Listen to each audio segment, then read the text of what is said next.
ख्वातीन को black mailing का निशाना बनाया जाता है। ठीक है। उनकी नाजेबा तस्वीरों को शेयर कर दिया जाता है। अब नाजेबा तस्वीरों के भी दो तरह के केसेस हैं। एक केस तो ये है कि जैसे किसी का किसी से रिलेशनशिप रहा, जो ही वो रिलेशनशिप खत्म हुआ तो खातून ने या ब्लैकमेलिंग स्टार्ट कर दी या लड़के ने ब्लैकमेलिंग स्टार्ट कर दी। ठीक है, दोनों साइड पे क्योंकि वो डाटा शेयर कर दिया जाता है, उस वक्त ट्रस्ट होता है, वो ट्रस्ट में आके मैसेजेस शेयर हो जाते हैं। और वो जो एक आजकल वो जो एक लाइन है जिसको हम अक्सर सुनते हैं कि देख कर डिलीट कर दूंगा, उसके बाद क्या होता है कि वो ट्रस्ट फैक्टर इतना चला जाता है कि वो डाटा जब शेयरिंग हो जाती है तो उसके बाद पता लगता है कि ज़रूरी नहीं है कि वो शख्स ही जो है वो डाटा लगाएगा, ये भी हो सकता है उसका फ़ोन चोरी हो जाए। मेरे पास ऐसे केसेस भी आए जहाँ पे लोगों का डाटा जो था वो 8 साल बाद जाके जो था वो किसी के हाथ आ गया, आफ्टर 8 years। फोन इतना इनसिक्योर है, इतना देखिए, जो लोग ये कहते हैं ना कि जी हमसे ज़्यादा टेक्नोलॉजी को कोई नहीं जानता, बेसिकली वो टेक्नोलॉजी को नहीं जानते। टेक्नोलॉजी देखें, टेक्नोलॉजी जो है वो तो लॉ से भी आगे होती है। इसलिए तो कहते हैं कि जो टेक्नोलॉजी बेस्ड लॉज होते हैं वो तो हर जो पूरी दुनिया में एक परसेप्शन पाया जाता है, वो ये पाया जाता है कि इन लॉज को हर 6 महीने बाद, साल बाद रिव्यू किया जाता है। ओके, मतलब अमेंडमेंट्स लाई जाती हैं जी पूरी दुनिया में, और उसके ताकि हालात और वाकयात के मुताबिक उन लॉज को देखें। आज जो क्राइम हो रहा है ना, हाँ। तो मैं तो चूंकि बहुत सालों से ये केसेस देख रहा हूं, हम तो मुझे लग रहा है कि 73 से आगे ही नहीं बढ़े, हम तो वहीं अटके आई हुए हैं। थिंक हम जब किसी भी लॉ को देखते हैं ना, उसके अंदर कोई लूप होल हमें नजर आता है, हम उस पर काम करने के बजाय ना हम नया लॉ बनाने की तरफ ज्यादा फोकस हो जाते हैं।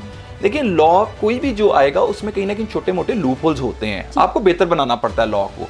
बाज़ औक़ात आपको इन्वेस्टिगेशन के प्रोसीजर्स को बेहतर करना पड़ता है, बाज़ औक़ात आपको टाइम लिमिटेशन फराहम करनी पड़ती है। जैसे मैं ये समझता हूँ कि लॉ कोई भी हो, स्पेशल लॉ जो भी है, उसका एक टाइम फ्रेम होना चाहिए।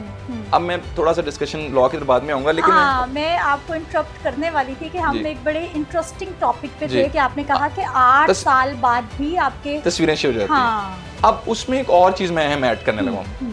कुछ डाटा ऐसा होता है जो एक्स हस्बैंड और एक्स वाइफ जो है वो शेयर कर देते हैं।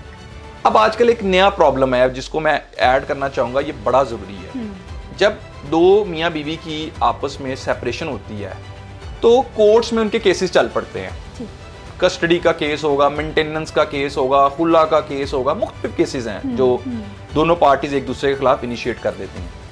अब वहां पे ये साबित करने के लिए कि जी इस शख्स का करैक्टर ठीक नहीं है, इसको कस्टडी बच्चों की ना दी जाए, तो दोनों तरफ से एक दूसरे के ऊपर मुख्तलिफ किस्म के इतराज़ात, हम किसी भी हद तक जाते हैं। अब उसमें क्योंकि लोग क्या करते हैं कि वो कुछ लोगों ने दौराने जो उनका एक लीगल रिलेशनशिप होता है उसके अंदर इन्होंने एक दूसरे को डाटा भेजा होता है या एक दूसरे से मंगवाया होता है, वो मिसयूज हो जाता है।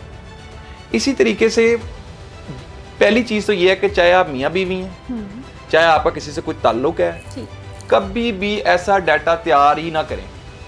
भेजना तो बहुत दूर की बात है, तैयार इसलिए मैं कह रहा हूँ कि जब आपने तैयार कर दिया ना कि स्टोरेज से आप तैयार रहें। देखें, आप अगर ये समझेंगे ना कि आपका डाटा मैंने वीडियो डिलीट कर दी, खत्म हो गया, नॉट एट ऑल। किसी जगह पे भी वो अगर डाटा एक्सेस जो है वो हो जाता है तो आपके लिए मुश्किल बन जाएगी, आपकी आइडेंटिटी के लिए मुश्किल बन जाएगी।